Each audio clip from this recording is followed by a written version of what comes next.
Vous maudissez vos enfants et ensuite vous attendez qu'ils réussissent à l'école ou qu'ils deviennent quelque chose sur la terre.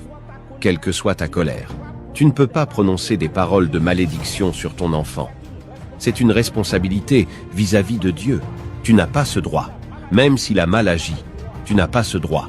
Vous agissez ainsi et vous produisez ainsi plusieurs enfants pour détruire la terre. Vous voyez ?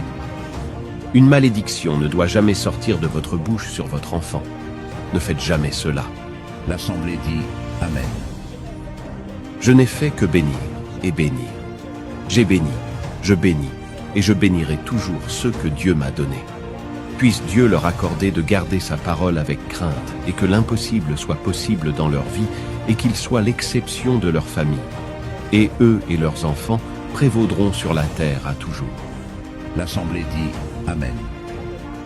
Maintenant, écoutez ceci pour terminer. Ne le manquez pas. Sous l'effet de la colère, je peux casser mon téléphone, mais lorsque je reviendrai de cette colère, je ne pourrai pas le réparer. J'ai le pouvoir de le détruire, mais je n'ai pas le pouvoir de le remettre dans son premier état, ou même de le réparer. Sous l'effet de la colère, un homme peut tuer son prochain, mais lorsqu'il reviendra de cette colère, même dans son regret, il ne pourra pas ressusciter ce prochain, car il n'a pas le pouvoir de ressusciter. Je vous dis qu'un homme ou une femme sous la colère peut maudire son fils ou sa fille, mais il n'a pas le pouvoir d'ôter cette malédiction. Vous dites, « Ô prophète, je lui ai demandé pardon, je me suis mis à genoux et il a versé de l'eau. » Non, monsieur, cela vous a tout juste soulagé la conscience, mais n'a pas ôté la malédiction. Je suis le prophète de Dieu et je vous dis l'exacte vérité.